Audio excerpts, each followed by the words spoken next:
Hello. What was that look for? You're just like a little kid.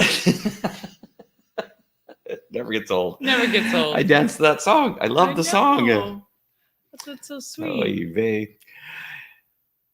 Hello, my friends. When I said oy vey, I was thinking something Jewish, and I don't know what I was thinking. How are you? It's a quasi evening show, or is it evening? It's 4:30. That'd be the evening. It's evening on the East Coast. Yes, it is. So yeah, so this is kind of an evening show. So you never know what's going to happen on an evening show. Yes. Hedy gets a little crazy. Right. It's me that gets crazy.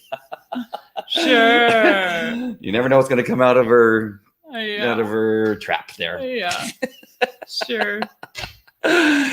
Hey, this is Living Fearless Devotional. Go to livingfearlessdevotional.com, and that will lead you to the Apple Podcast. I know you think it would lead you to a website where you can buy stuff. No, we're not going to do that to you. We're sending you just to the podcast so you get something for free, and that is the podcast, the audio podcast of this very live thing that we're doing right now. Yes. So that you can listen to the wise words of God speaking through this devotional. And Oswald. How come Us, not so wise. How come we're going out of focus now with this darn camera? Because it's so finicky. As soon as we move, it goes out of focus. It's time to bring my Mevo in. There we go. Ooh, look at that. Bring the Mevo in. All right, so go to livingfearlessdevotional.com. Again, that's Apple Podcast. After you subscribe there and leave a 5-star review, then you can go to whatever podcast platform you listen to, Spotify, iHeartRadio, whatever that may be. Go there and you can begin to listen. All right. This is a good one, folks. Get ready. All right.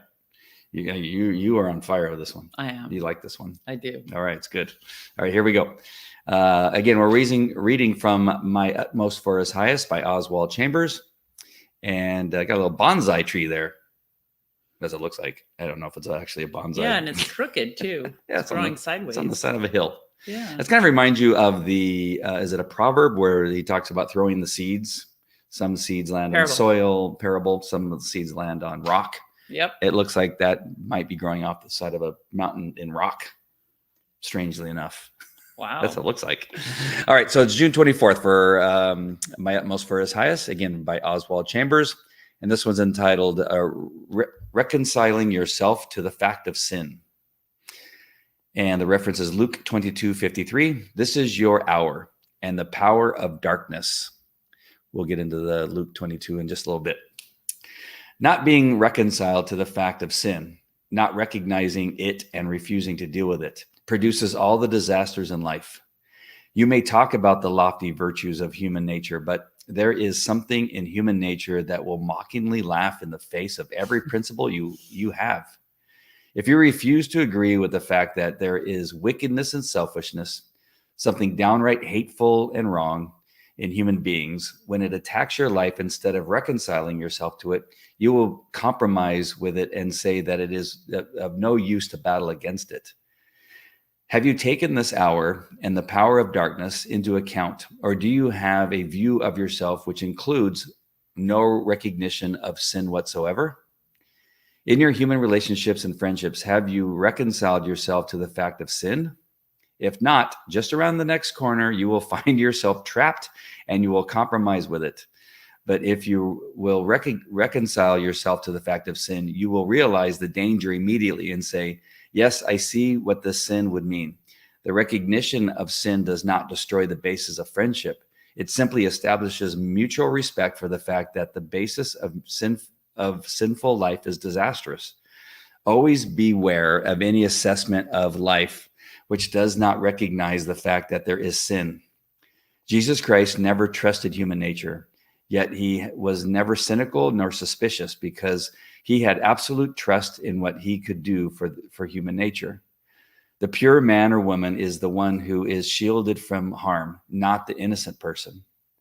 The so-called innocent man or woman is never safe. Men and women have no business trying to be innocent. God demands that they are pure and virtuous. Innocence is the characteristic of a child. Any person is deserving of blame if he is unwilling to reconcile himself to the fact of sin. All right. Well, I'm going to have to hand it over to you. There is a lot of stuff going on in there, and I need some help. Oh, okay. Because I thought I had it, but then there was some kind of back and forth. Like it was a little bit confusing, Well, especially towards the end. I want to start with the definition of reconciling, because I think that's what may stump all of us, is Okay. that we have a modern, everyday understanding of what reconcile means. And I think Oswald's using a different definition. Absolutely. Because when I think of reconcile, I'm thinking of just like, it's all right. I'll make an excuse. That's just how we are. Right. Okay. And so what he is saying, so if we look at the definition of reconcile, he's basically saying to accommodate, appease, conform, coordinate. Those are the definitions. And so like to accommodate the existence of sin. So what I think, so the way I understand he's saying this is that you have to be reconciled of the existence of sin. It's this independent, wicked, evil force that dwells inside of us. It exists externally and internally.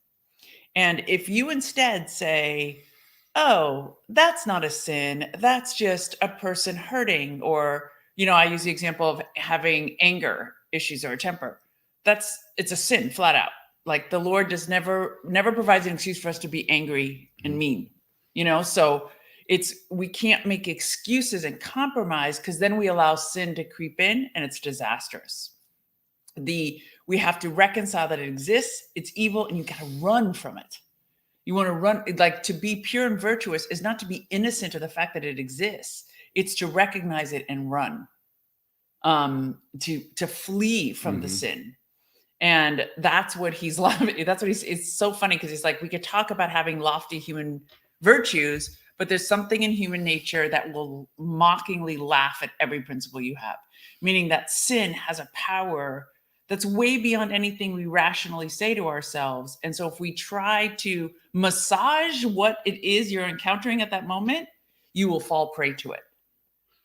And so, I just love this, because the Lord's walked me through this repeatedly. So say somebody has a gambling problem, right? And it's costing them, a relationship. It's costing, and in the end, they say, you know what, that's just who I am. My whole family's gambled. We've gambled. It's just been a part of who I am, and that's just who I am. That's compromising, right? As opposed to saying, I'm going to end this. What do you call it? You call it, actually, you have a name for it. Not decades of sin, or decades of some bad debauchery. No. There's something like that's in your genetics. Yes. What is that? Oh, breaking strongholds, you mean? Strongholds, but there's another one that you use. So sorry. it is like on the tip of my tongue, and now I can't think of it. It's generational curses. Yes. Like you have this generational curse, and I think in some ways he's saying you can say that it's a generational curse, right? And it's possible that it is, but it's up to you to break that curse, right? And to reconcile the fact that it is a sin, regardless of how many generations have been doing it. Exactly. Right? It's up this time for you now to reconcile that is a sin, and it needs to stop. Exactly. And it needs to stop with you. Exactly. Absolutely. Okay. Cool. All right. And same with there's been plenty of situations that I've been where the Lord has talked to me very clearly.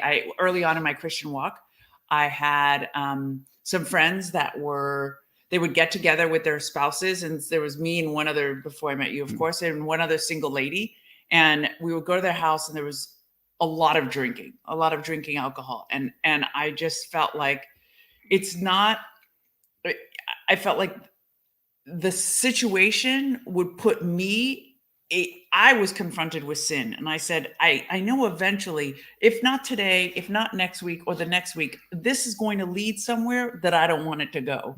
Whether it is, an illicit relationship with a man, inappropriate contact, me drinking too much, whatever it was, I immediately was confronted with a situation where the Lord's like, this is sin, and you need to recognize it, and you need to run. And I just stopped going. So it's like, it's being able to confront sin, and it's interesting to me that Oswald describes it in relationships. He's like, you have to recognize when sin enters a friendship or even your human relationships. You're not accusing the person, but you see a sin enter.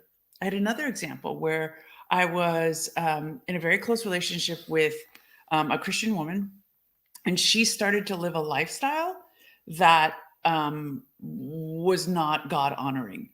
And I had to break that relationship, and it was really, really hard because I felt like I was abandoning her, and we had walked so far together. But the Lord's like, you need to recognize the threat this poses to you. It's not that this person's bad, but they're engaged in a sin that'll just splash onto you. And it's not giving yourself, oh, I'm strong enough, I'm fine, I can handle this. It's not giving yourself excuses that you're bigger or better than it, because nobody's bigger or better than it. It's an evil, powerful force that takes down kings and prophets. You know what I mean? And so the Lord says, to pure virtue means that you recognize it and you run. You don't try to wrestle it. You know what I mean? You just got to run from it. Right. Wow. In what case, because I was thinking about what you just said about running from it, is there any time where it's more beneficial for the group, instead of taking yourself out of a group that's kind of going down a bad road?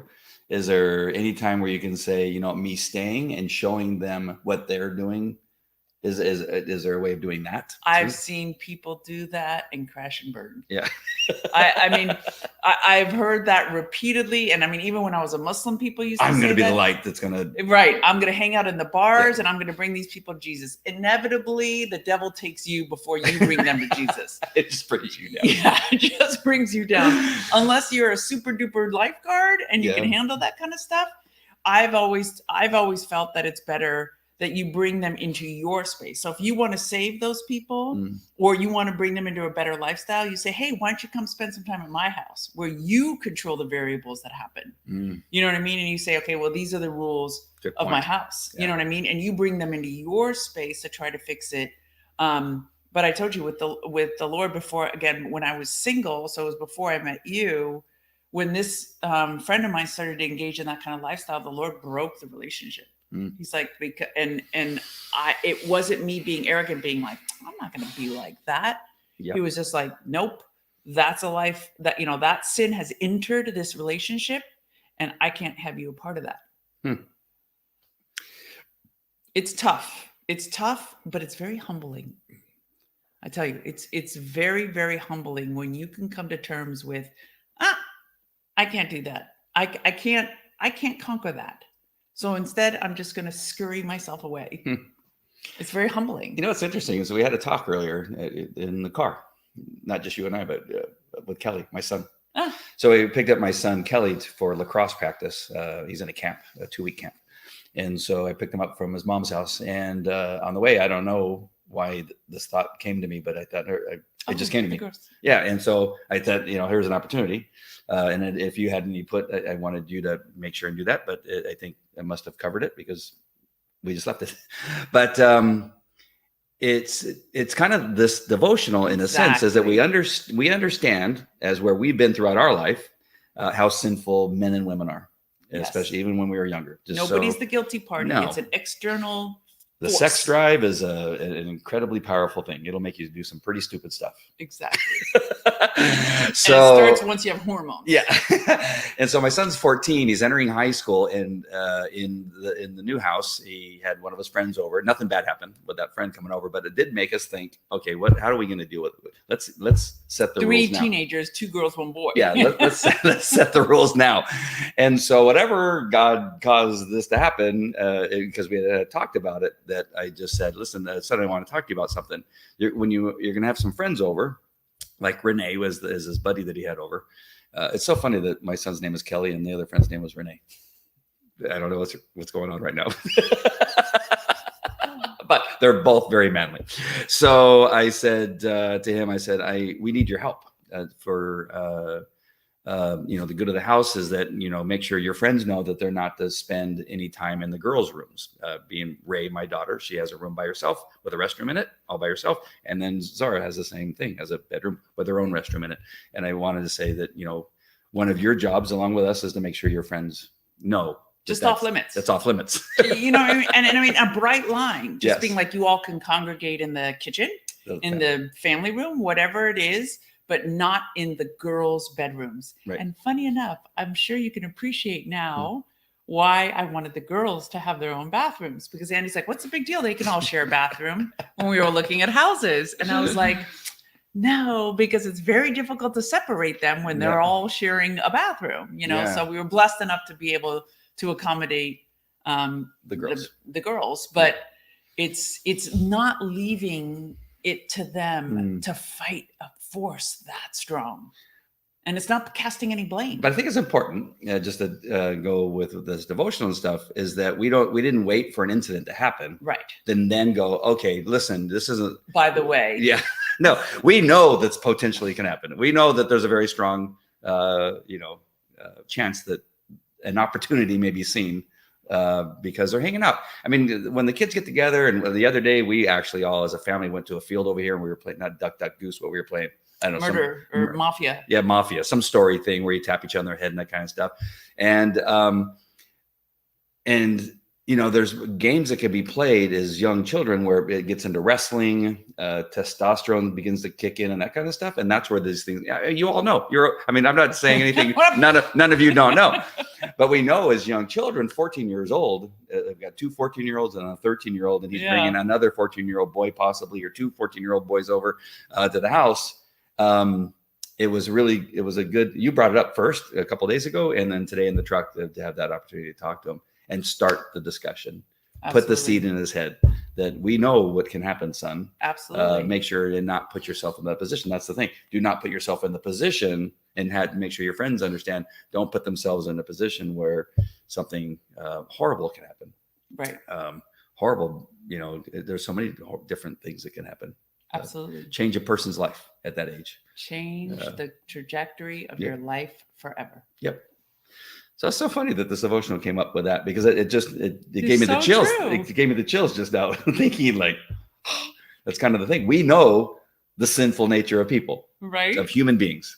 And we love our kids, but they have a sinful nature. Absolutely. Oh my gosh, this is so good. Any thoughts that you have on that aspect? No, it's the same. It's the same thing. It's the same thing for adults. It's, I remember early on having, these kind of discussions with you too, because it comes, I don't know, it's just something that the Lord has walked me through, since I've been a Christian, because and I think it's part of the healing, and the restorative power of Christ, because certain things happened to me as a child that were abusive, and that happened on in my adult life, and certain things that he wanted me to be restored from, so that he walked me through them, and then wanted me to be able to pass that along to my daughter. And at the time, I had no idea we were going to have this many children that we'd have to walk through. So it's pretty awesome. But I try to do the same thing. I mean, even in my adult relationships, like, I mean, you see, like at church, I don't, my friends that have husbands, my girlfriends that have husbands, I try not to to be overly friendly to the husbands. Like I just avoid physical contact. I mean, you see with Jolene's husband, I try to avoid physical contact because I just don't want to have sin enter a relationship or a situation on my prompting. Yep. You know what I mean? Is that, again, if you realize that it's an external spirit that's trying to sow division and harm and devastation and disaster, as the way Oswald describes it, then you have to be humble enough to accept that you don't want to create that situation. Absolutely. Hey, make sure and comment if there's something going on, if there's something that we're saying that's speaking to you, or if you disagree with things that we have to say. I know a lot of people disagree with this. Yeah, that's especially me. Maybe a little. Or you just want to say hi. Let us know where you're watching from and how God is working in your life. Anything. We would appreciate any comment. I got to do more. The one thing that I talked about I run a mastermind group in the morning on Thursdays, every other Thursday, with my friend Everett O'Keefe. Today was my day to run the whole thing. Nice. And one of the things I talked about is giving people things to comment about. That's what causes the engagement. Yeah. I teach that all day long, and I do very little of it. I was just laughing at myself going, I just got to tell people, make sure you say something that causes people to comment. Like, what's your favorite color? Let us know what your favorite color is. If it's blue, just put the BL. I try to get people to do something in the comments. So anyway, but what I was thinking is the difference between proactive and reactive is really important when it comes to this devotional. And that comes to speaking to the kids about what, here you're entering a stage of your life. This is what you're going to do. I remember for years, and not so much now, but early in the early stages of my children's lives, when it comes to going to restaurants or into a grocery store, we always had discussions before we went in the car. Okay, before stay in the car. Nobody get out of the car. That's how I talk to my kids. Well, it's a lot, so you need to maintain order because they want to get out. And I said, listen, we're going to go in that store, and I am not going to say 2 times to stop yelling, to stop running, to stop playing. You understand, when we go in there, we're going to act like human beings. And I will have no problem, having you kneel in the corner, which I did have my son kneel in the corner at a grocery store. Oh, and he stayed That's the last time he did that. No, and the parents, I got a couple thumbs up from parents. Not that my child was that bad, just that I don't care. I don't care. I go sit in the corner on your knees. No, get off your butt off of your heels on your knees. And it's interesting. I think also in terms of like running from sin, it's kind of. So I've also, because I did a lot of counterterrorism training, I've conditioned my daughter from a very small child to run from danger. So I tell her, I said, if you're in a mall, and this happened to us literally the other day, her and I, in the mall, and you hear the alarm go off, I said, get the foof out of the building. I said, I don't care if it's a fake alarm. I don't care if you don't know what it is. Get out of the building, because that's how the first people die when there's a mass shooter in a building, is the people who just ignore that the alarm's going off. Run, hide, fight. Right. First run, and then figure it out later, because those are the only people who get out. Yep. So I've trained her from a very young age. And I tell her, whenever she goes to a friend's house, somewhere where her situation is unknown, I tell her, I said, no questions asked. You call me, I will pick you up. I don't care where you are. I don't care what's happening. If you feel uncomfortable, nervous, or tense. And a couple times she has had me pick her up. She was at a person's house. The uncle came over and it felt weird. I picked her up. Another time she had a cheer coach who she said held her waist a little too long. And I was like, that's it. That, I don't want that man touching you ever again. You know what I mean? So I try not to be reactive and training her to flee from sin. That's what the Lord teaches us. Flee from it. Christina brings on, but really, hey, Christina. Hi, nice Christina. To see you. One of our dog people, one of my dog customers. I can resist anything except for temptation. A quote by Oscar Wilde. Better to remove temptation before it becomes an issue. Amen. Oh my gosh, so good. And Paul teaches there is no temptation that the Lord does not provide a way of escape. So if you escape in time, you can avoid potential disaster. Yeah. There's so much, I think even early on in my early days before Christianity is that the thought was, I want to enjoy life. I don't want to be Christian. I see that. I want to have fun. I hear you. But how much less fun is it? I think this is a good way of saying it. Less fun it is to be putting out fires that you've created because of your sinful nature, right? And how much money it costs you and how much time it costs you in court. Right. Because of your sinful nature. Right. That's not fun. Right. You didn't see Jack last night, but Pastor Jack said the same thing. Says you're not having fun. Your hangover does not feel good. Yeah. He's like, I promise you in the morning, it does not feel good. And it doesn't. So it's true. Yeah. But at the moment we give in to the temptation. Yeah. It just pulls at us, And back to my mastermind, towards the end, I asked each one of the members to tell me what's going on in their life and their business and what do they need help with, that kind of stuff. And then I was last. And one of the things, I don't remember one of the questions, but one of the members of the group said, so that's happening with your ministry? He's not Christian, so he wasn't sure what to call it. He called it misery, whatever. Misery? What's going on with your misery? I know he said something. I just laughed. I go, ministry? He goes, yeah, that thing. And I said, I'm not really sure where it's leading, but I'm telling you right now, it has been the best 2 years of my life. Oh, that's easily the best 2 years of my life. And with my, our relationship, with everything that's going on with the kids, with what we're building, whatever that is. It's not, you know, and they know I've had COVID and nearly died. They know that I've had cancer and just had surgery. They know all that stuff, and they're like going, wait, what do you mean the best time of your life? You almost died. It was the greatest time. It's because of not having to deal with as much anything that is in relationship to sinful nature of making decisions based on my groin or my, desire to whatever, right? The sinful desires. Yeah. Everything has been, for the most part, now, everything is a strong word. Most things have been based on what the Holy Spirit has said or what I've just said. It feels like God's leading me here, so I'm going to go do it. Right. Oh, that's beautiful. So much better, right? There's so much better. less. And I know, there's like things like still up in the air. We had this discussion yesterday that it causes anxiety and stress, but it's not, all those things are from different stuff. I mean, some of it is from past sinful nature. Some of it's from just life. Some of it comes from pandemic issues, right?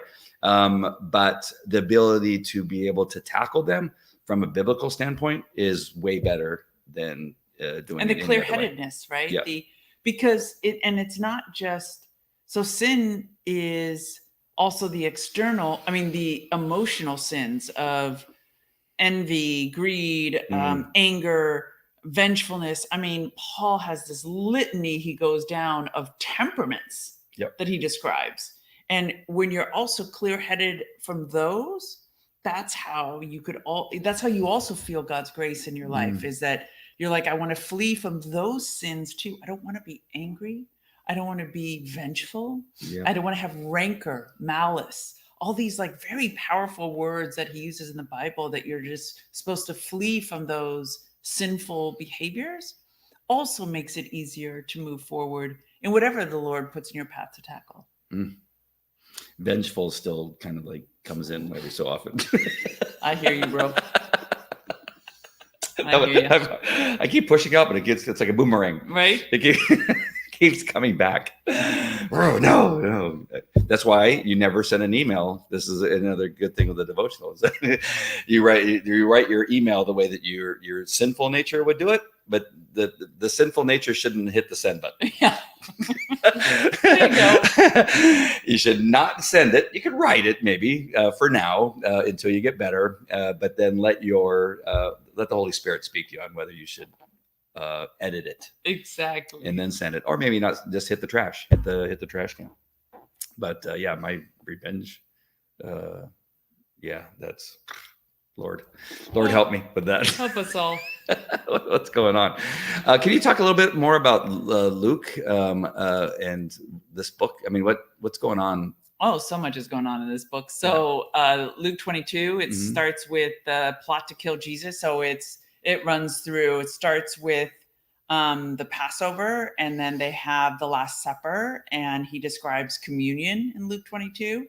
And then they go to Gethsemane. And then this particular scripture is all the way down where we get to the point where Judas betrays him, and the guards come to seize him, to take him to be to the crucifixion ultimately. And that particular verse is right before.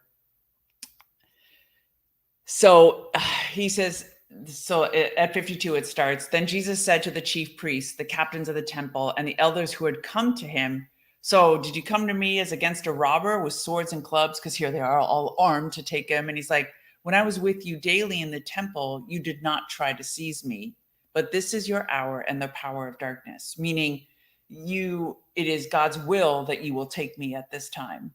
So you don't need to bring your swords and your clubs, because I'm going to let you take me. And even Christ is acknowledging there is a power and a force that must be reckoned with.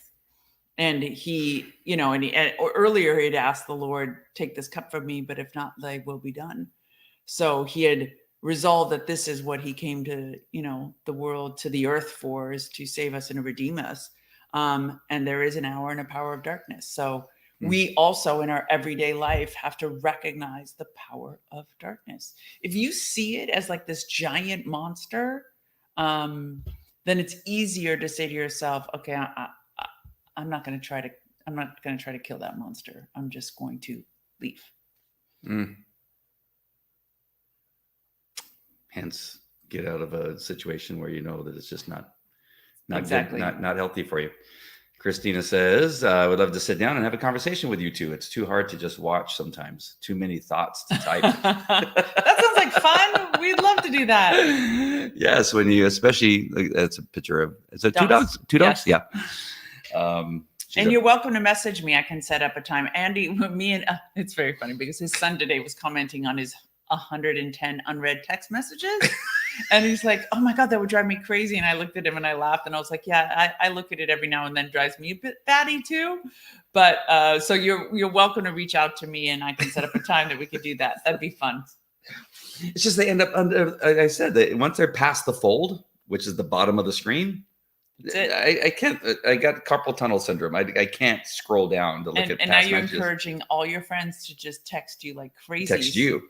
So they keep scrolling back up. And then I said, oh, that's nothing. Look at my emails. I had 30,000 emails, unread emails too. Right. Yeah. Yeah. Like I'll get to them eventually. Right. It's always safer. My assistant, Carlene, has been a great help over the years. And there was a period of time where I needed I just destroyed one business with a bad decision and it cost so much. And she came in right then to kind of help bring us back. And at that time, she just a very strong woman, very capable and did some really great and cool stuff. And so she's been with me a very long time. So I appreciate everything she's done. But she's very protective of me. Yes. And, she's one of those people, she'll tell you exactly how she feels, yes, which is what I need because that's what I need. And she's a very strong personality but is protective. And so today we had a conversation and she goes, you know what? I kind of like that Heidi. And Heidi, which is Heidi.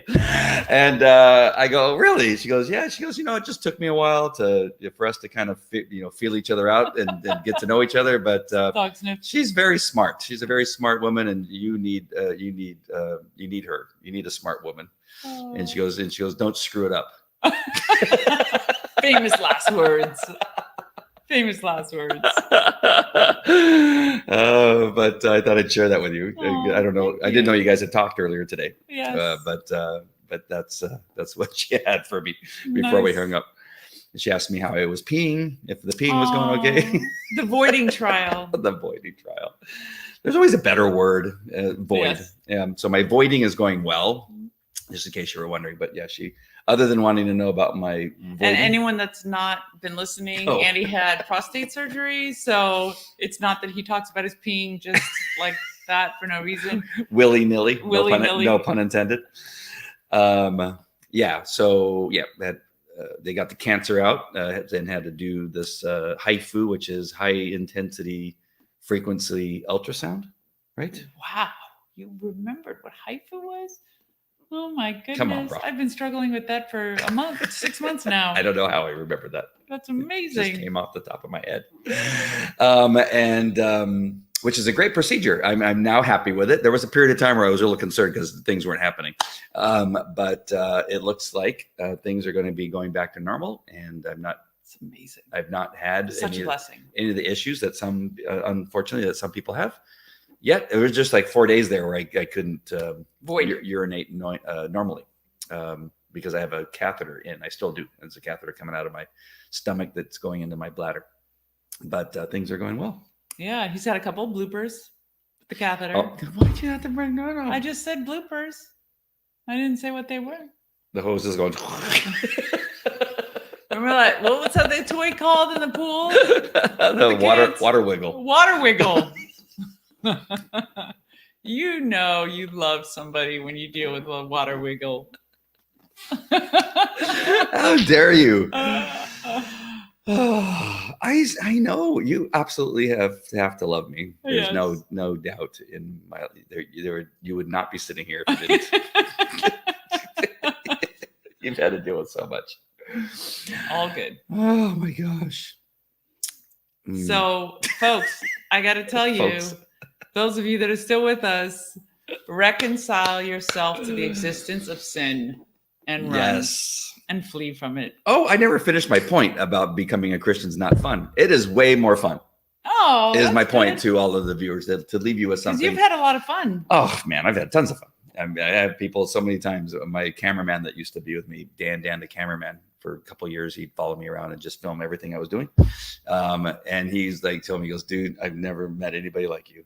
That you have like 2 volumes of books in you about your life story. Oh my goodness. There's a story for everything. Like he goes, what? Like, and I was always able to back it up. But it's and so to finish that up, I mean, I've been able to travel it, but how much better would it have been without the other stuff? Right? It's like 50-50.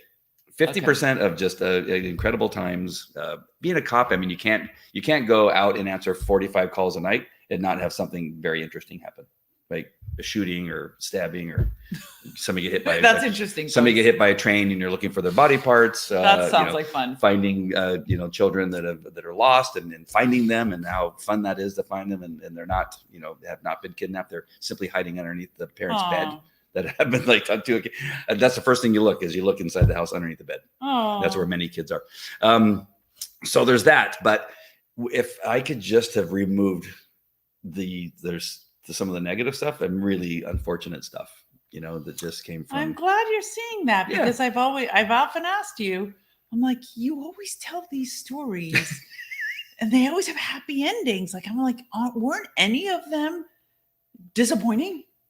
And you're like, no, for the most part, it was great. It was great. And I mean, my, and I'm so glad that it's like, it's a more candid, you're finding maybe God slowly revealing that to you, like the way you look at it without the Holy Spirit eyes is slightly different than with the Holy Spirit eyes, because he's kind of like, see that, like that. Because it's very hard to, I think it's very hard to recognize and flee from sin when you don't see the sin. And no, I see the sin. The divorces, they were horrible. Years. I mean, they went on for years, both of them. They just go on for years. Like they're that. Still going. I mean, yes. I mean, I don't know. I mean, it's just like miserable. The bankruptcy and nearly losing a house and sleeping in my truck at an event and not knowing if I was going to have enough money to even drive my truck to work. And my office was only like 2 miles away. Like I wasn't sure if I was going to get there. The stress of not knowing whether my kids were going to if we're going to have to sleep in my truck with all the kids. Those are all very stressful times.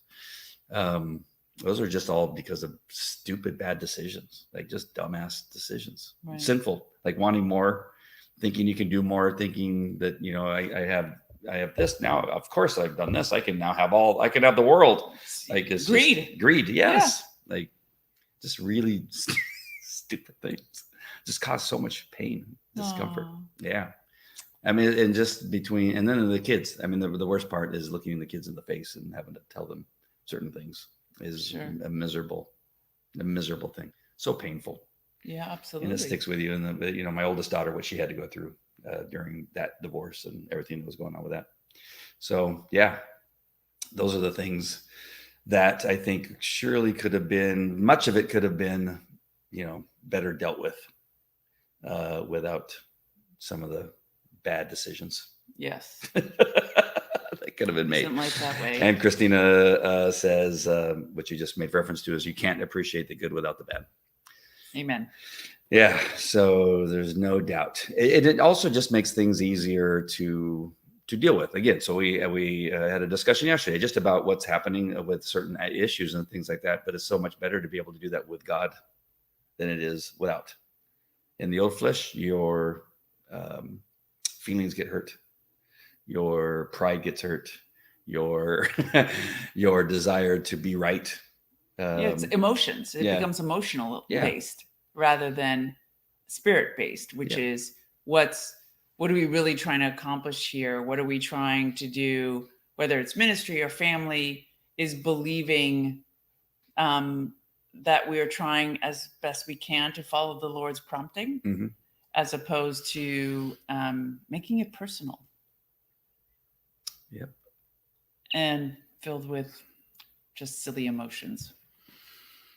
I'm just looking at the devotional just one more time, make sure You refuse to agree with the fact that there's wickedness and selfishness, something downright hateful and wrong in human beings. And when it attacks your life, instead of reconciling yourself to it, meaning acknowledging it, you compromise with it and say it's no use to fight against it. Yeah. So good. Leave it to Oswald. Let's put together these things that just really hit you hard. Yeah. And the words he uses, like, he doesn't mess around. He does not. It's disastrous. The basis of sinful life is disastrous. Not just, it'll get you into trouble. And he's right. It is. Right? It is disastrous. Okay. Now I knew there was something that was causing me some confusion. The so-called innocent man or woman is never safe. Men and women have no business trying to be innocent. Oh, there's such a huge difference between being pure and virtuous and being innocent. God demands that they be pure and virtuous. Can you explain that to me? To me, what he's trying to convey is that it's not innocent. Always like a synonym if you think of it as naive, or saying, "Oh, that's not going to hurt me," or "That's not going to happen to me," or it's basically almost the failure to acknowledge its existence is saying, "I'm innocent of it," because basically that's not going to happen to me. That's not going to touch me. You're compromising with it. Pure and virtuous is like, that's bad. I'm not getting near it. I'm out of here. Yeah. It's bad. I'm not going to do it. I mean, like I felt this the other day about something. Because people will say that to you, right? Oh, aren't you so virtuous? You're going to leave this party just because we have a little drinking going on? What, are we too good for us? Yeah. Well, and that's the enemy just trying to taunt you and say, well, God demands that they be pure and virtuous. Yeah. Regardless of what people, and at this point, people are criticizing us for everything, political beliefs, family. Why are you doing this? Why are you doing that? Why have you agreed to do this? At this point, it's like, what's the, can you listen to anybody anymore? What's the point? Right. Right. It's just not helpful. Awesome. All right, my friends, make sure, and if you're watching the replay, that you comment before you leave. Just let us know what you thought about the devotional, what you think about Oswald. Is Oswald a crackpot, or do you get out of it like we get out of it? We get so much out of his words. And they hit us at just the perfect time. I can't believe we had that discussion with Kelly, and then we have this devotional. It seems to go hand in hand. God's radio station. Gosh, so crazy. So make sure and comment. All right, my friends. And Christina, thank you for joining and being the sole commenter. We appreciate it. And reach out to Hedia. Yes, please do. It'd be fun to get to know you. And we'll talk. All right, my friends. We love you guys so much. And we have, I was going to say, if we have somebody that we need to pray for right now, that's something. I feel like there's something going on. Can't think of what it is, but if you need any prayer, let us know. That way we can make sure and include you. Absolutely. To pray for you. We can get the audience to add some more prayer. Absolutely. For your benefit. It's been so tremendously helpful for us. So thank you. So good. All right, my friends, we love you. God bless. Good night. Take care.